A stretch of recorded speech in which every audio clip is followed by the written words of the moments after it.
Développement, éducation, lutte contre les disparités, coexistence, le vivre ensemble, les ingrédients nécessaires à la sécurité en Afrique. C'est le challenge que devra relever le continent. Prospérité en toute sécurité. Africa Challenge avec Rima Ruibi. Africa Challenge. Bonjour l'Afrique et bienvenue à Africa Challenge. La haine et la désinformation se propagent telle une traînée de poudre sur les réseaux sociaux maliens. Dans la dernière chronique, nous avons parlé de la propagation des fake news sur les espaces X et vu comment le mensonge façonne l'opinion publique. Il s'avère que le phénomène Malifox, autrement dit le Mali qui propage l'infox, devient une politique au sens propre du terme, puisque certains médias maliens continuent hélas à alimenter la désinformation à l'égard de l'Algérie, oubliant ainsi les deux principes fondamentaux de la pratique journalistique, éthique et déontologie. Certains journalistes maliens accusent l'Algérie d'être un acteur perturbateur dans la région et non enchantés par le rapprochement du Mali avec le Maroc ainsi qu'avec la Russie. Oui, la Russie qui est aussi un allié et un partenaire stratégique de l'Algérie avant même son indépendance. Pour les fast-fakers maliens, le mécontentement de l'Algérie repose notamment sur ce qu'ils appellent la montée en puissance des produits marocains dans cette région, ce qui accentue, selon eux, la pression sur Alger.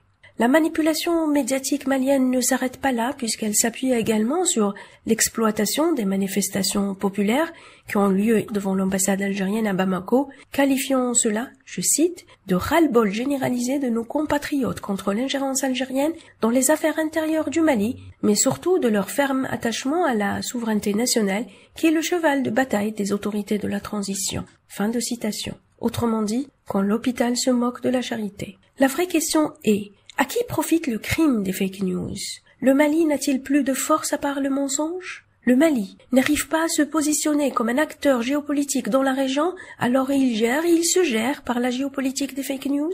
Le vrai challenge aujourd'hui réside dans l'éclairage de la vérité pour la population malienne, endoctrinée par une politique mensongère qui ne sert qu'à masquer les intérêts personnels d'une junte militaire incapable d'organiser des élections libres et démocratiques, libres et indépendantes, et d'offrir la possibilité au peuple malien d'aujourd'hui de décider librement de l'avenir de son pays. Le vrai challenge pour le Mali est d'accroître de la maturité politique et de comprendre une fois pour toutes que l'Algérie n'est pas son ennemi. Le vrai challenge pour le Mali est d'être capable d'assumer ses problèmes et d'en être capable de les résoudre sans pointer du doigt l'Algérie. Je termine ma chronique par un proverbe russe, une expression utilisée par le grand écrivain russe Nikolai Gogol qui résume la situation malienne qui nous désole tous. Ce proverbe dit: Ничего на зеркало пенят, коль ружа крива. N'accusez pas le miroir si votre visage est laid. À bientôt pour une nouvelle chronique et un nouveau challenge.